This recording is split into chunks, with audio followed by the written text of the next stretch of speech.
Hi, welcome to Strength, Love, and Healing with Authors Alcove. I am your host, Angie Wolf. Today I have Pamela Topjian. She is an ACHE board certified hypnotherapist and author of I Didn't Come This Far to Only Come This Far. She provides virtual hypnotherapy sessions where you can find her on her website, hypnobreakthrough.com. You can also find her on YouTube as well. She has a little following there. Today, we will be talking about the impact of others' actions and words on our life and how self-discovery plays a part in our healing. And we will also talk about the healing power of hypnotherapy because that is her specialty. She'll be sharing her healing journey and how she learned that it is never too late to live and love your life. Thank you so much for joining us, Pamela. Can you just share a little bit about yourself? Yeah, thank you so much. Well, you've kind of given it all away there.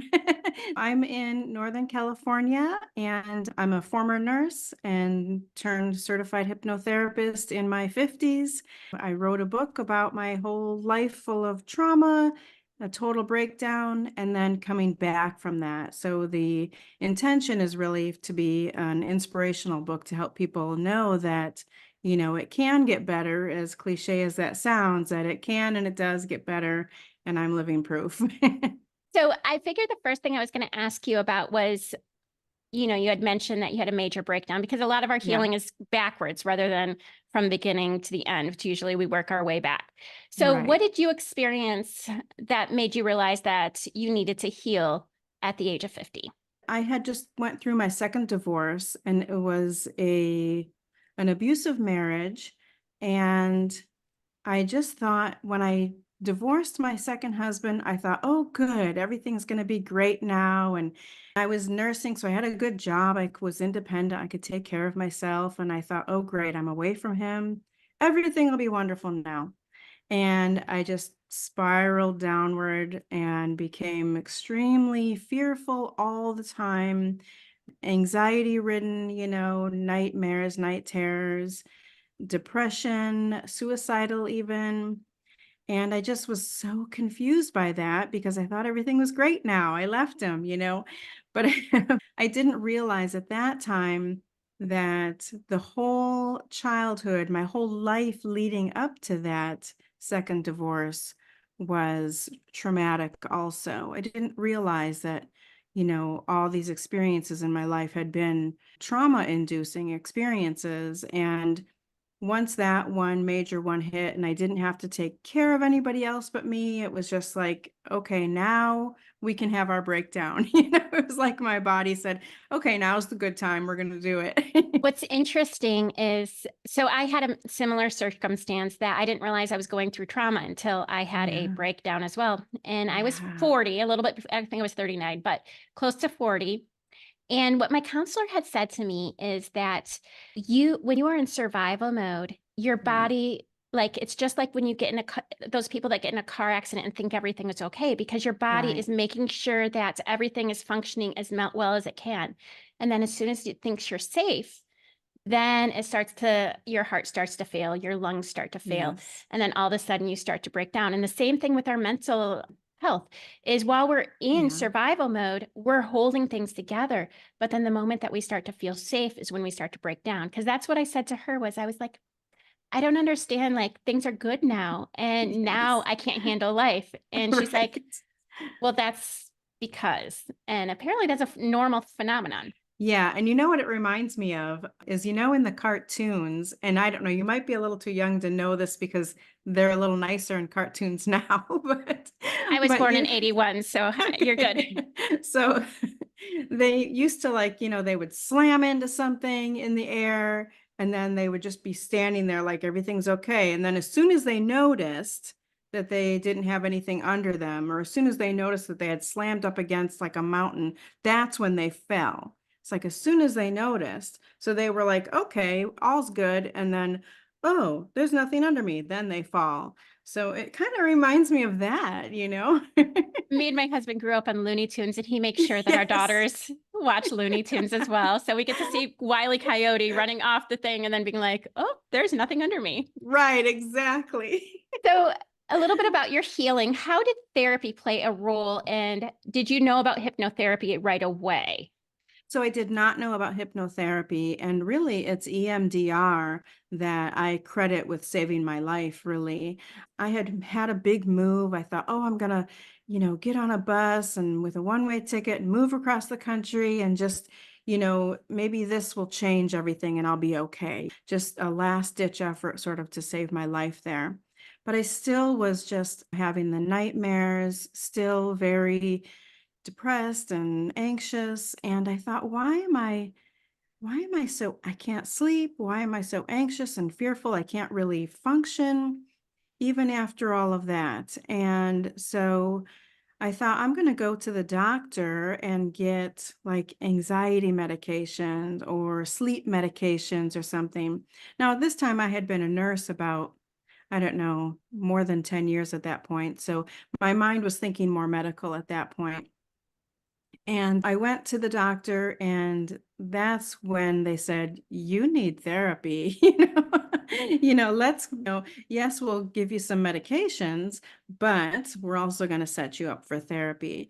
And when I went to therapy, I thought, I don't even know why I'm here. Which is so crazy to think of now, but at the time I was like, I don't even know. So I had this abusive marriage, I divorced, I left, and I can't sleep and I'm fearful all the time. I don't know. That's all I know about it. It's like I didn't know what to say. But I remember being in the waiting room and that I remember like even my body, even the way I felt and even my behavior, like I was like always wringing my hands and I was so scared to like sit near anybody and just was had to control my own breathing. And so I just remember just having that anxiety look about me, high anxiety. So yeah. What changed from starting your therapy and writing your memoir? And what is your mission with your memoir? Yes. What changed is, so I started writing it because as I started going to therapy, I couldn't really remember my life. And I was shocked to hear the therapist say that I had been through neglect as a child. And I was shocked to hear that stuff that I had been through was really traumatic. I didn't really think of it as that way. We grew up very poor, and I thought, well, these things that happened to me kind of happened to a lot of kids growing up in poverty. So I didn't really think of it that way. So I started writing everything down, almost like journaling. I didn't write the book expecting to publish it at first, but it really helped to connect the dots with everything, with how this turned into this, and how this turned into this, and how this turned into this, and how it all made sense. How I led up to the life that I had led as an adult, even with, like I said, with two, toxic marriages and that the mission with the book. So then I started reading other memoirs when I think I was done with therapy, or, I had been through therapy for a year, maybe just either just under or just over a year. And I started reading other memoirs of women, and I really could relate with the way they felt. Like the stories might have been a little different, but I could really relate with them, and I didn't feel so alone. And it made me feel better knowing that they had went on to live these lives of, some of them did great things and others were just, happy in their lives now. And even that was enough for me, made me feel good. So I decided I should publish mine as well. So the mission is to help people know that they can come out of it. And being that I was in my 50s, I thought a lot of women I know in my age group, once they're in a point of depression or high anxiety, they kind of give up sometimes, and it's not, and I shouldn't just say women, I'm sure it's men too, but they just sort of give up and be like, well, this is, I'm just depressed. I'm going to start drinking, or I'm just going to hopefully get on disability or something, sort of wait to die, really live with it. And I wanted people to know that life can get so much better. And it's just amazing to me. Like, I think at the end of the book, so it was published in January of 21. At the end of the book, I was just amazed at how much I loved my life and loved myself. And I couldn't even imagine that it could be that good. And now it's even better. Being 2 years later, it's just so much better than I could have ever fathomed. And it's not that I have any kind of great, grandiose life or anything. It's just everything I do, I love. The people around me are wonderful people. I just love everything I do. And I would have never expected that somebody could feel the way I do, or and especially me. I just needed people to know that it's possible. I love that. I love that a lot, actually. One of the things that you had talked about in your book, it was one of the earliest traumas that you had talked about that you didn't even, I don't think you realized at the time was a trauma, was after your parents had divorced, Yeah, your dad had left. And back then, you pointed out that they didn't really hold fathers responsible for their right, actions. right. So, how do you feel that him leaving and then not really being an active part in your life affected you later down the road? Not necessarily at the time, but as you got Mhm. older. Throughout my life, and this is a big realization. Even now, it's still kind of so he's passed away since 2007. So even now, I keep thinking of things that really him not being a part of my life really made a big difference, had a really negative impact. And so I think that not having seen a good relationship, not having any kind of relationship with a male in my life, really with an authority figure, father figure, really do believe that that's part of the reason for being involved in abusive relationships and, toxic abusive marriages and stuff. I really believe that that's a big part of that. Also, I was for my marriages, and as a teenager, I had been through some date rapes and things like that. And I really believe that had my father been in my life, I sort of maybe would have known to be more careful or more discerning when it came to boys and men in my life, or, even just around. But one of the biggest things I think is that my mother, so she had to work several jobs. She was almost never around. And just that part of it alone meant that I had no supervision, nobody guiding me, no parental guidance, no supervision. And that kind of led me to situations that, were harmful to me.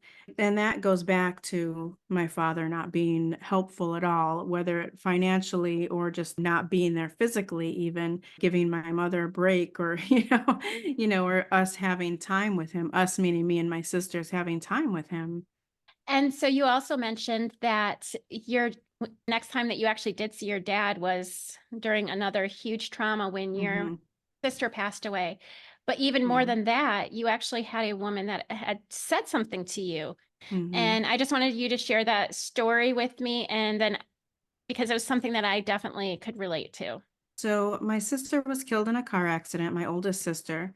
This was 1980, and she was 18 years old, and it was just 2 days before my 14th birthday. And so we got a call. We went to the hospital. We knew at that time she was in an accident. I believe that she was already passed, but they didn't tell us that on the phone. We knew she was in critical condition. When we got to the hospital, so one of my mother's good friends drove us there. They wouldn't let my mother drive. Good thing, but then I was sitting there with my mother's friend, and we saw my mom and my dad. We saw my dad there, and I was shocked to see him. And I don't know why I was shocked to see him. That's his daughter, but I didn't expect that he would be there. Two things with the story, I'm not sure. So they embraced actually, and both cried, and both of them fell apart. And it was just sort of really strange to see them embrace like that. But then my best friend pointed right at me when I'm 14 years old. She points right at me and she says, "Don't you cry. Don't you cry. You be strong for your mother. Don't you cry." And that just, oh my gosh, that put me like in a shock. And like for days, like probably even a week after, I was just like so like in shock, like so stoic. And to this day, I, even though I know where it's from, I have trouble showing my emotions. I can say I can't cry, but I don't cry. And I know where it's from. And I'm not, and I'm very comfortable with other people's emotions. And I don't have, I'm not embarrassed by it or anything. It's just that was really deeply ingrained in me that don't you cry right in my face. So yeah. I was told something similar, but it affected me a little differently. I find that with big things, I am completely cool, calm, and collected. I stay together. But then, like, if I spill my glass of water and I have to clean it up, I Oh, will cry. And so, like, it didn't stop me from crying because I'm a very emotional person, but I yeah. find that I don't necessarily show emotion at the appropriate times. I don't Yeah. show when I'm actually feeling the really bad feelings. And that's Yeah. something I've had to work through with a similar circumstance. Yeah. So you also have a website, Yeah. hypnobreakthrough.com, and you said that self-discovery is a big part of healing.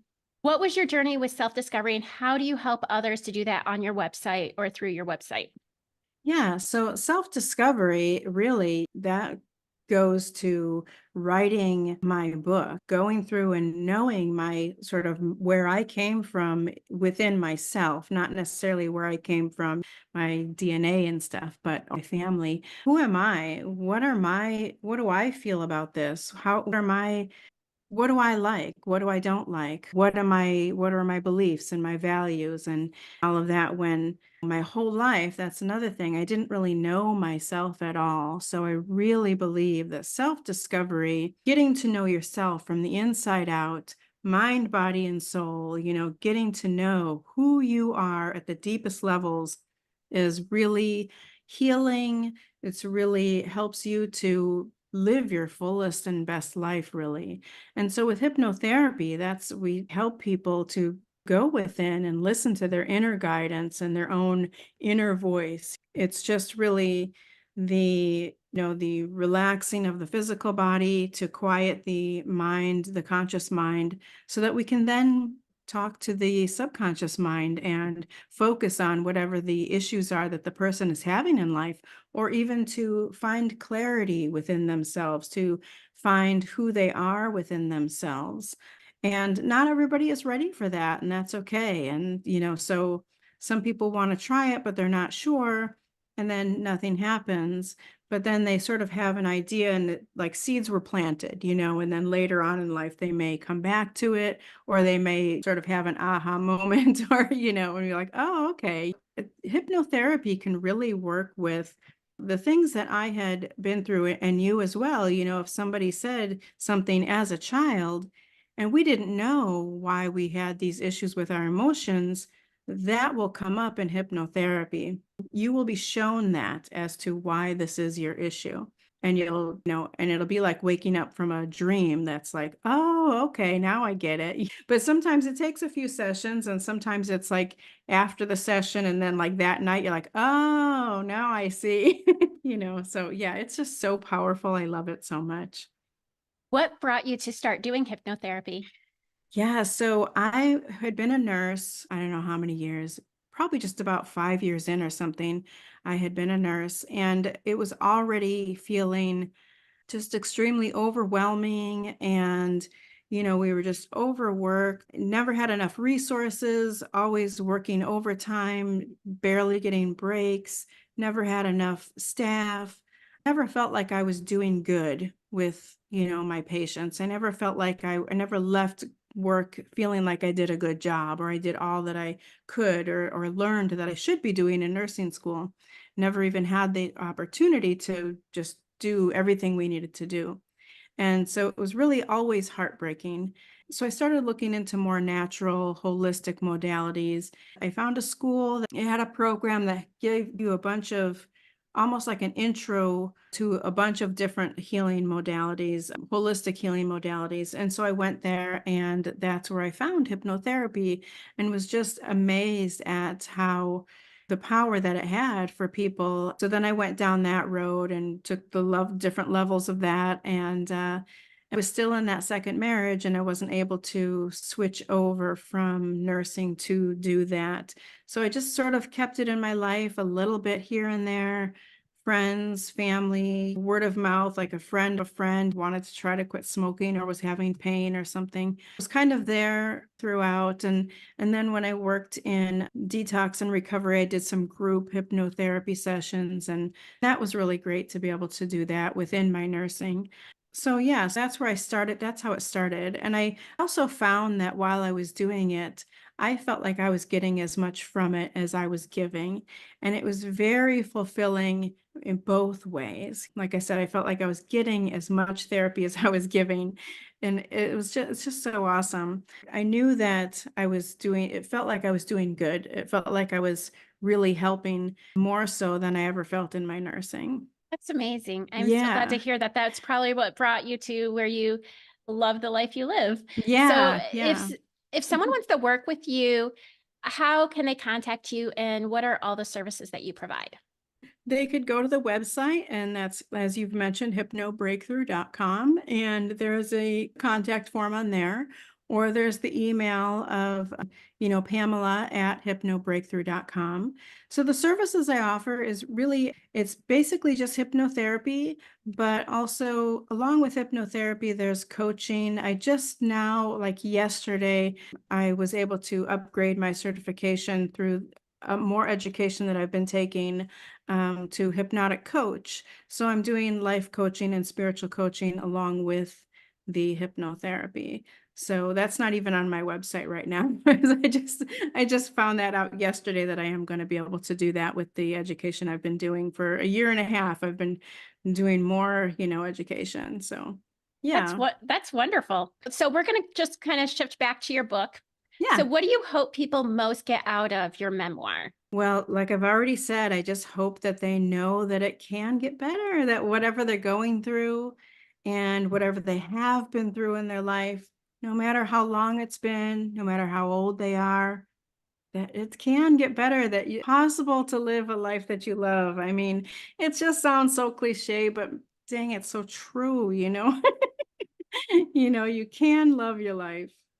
Well, I just want to thank you so much for being on my podcast, but I did want to ask you just one more question. And normally on my other one, Authors Alcove, I always ask, what is one piece of advice you'd give to aspiring authors? But because your book was a memoir and it was about healing, what is one piece of advice you would give somebody who has gone through trauma in their life, whether it's childhood trauma or adult trauma? What was one piece of advice you'd give to them?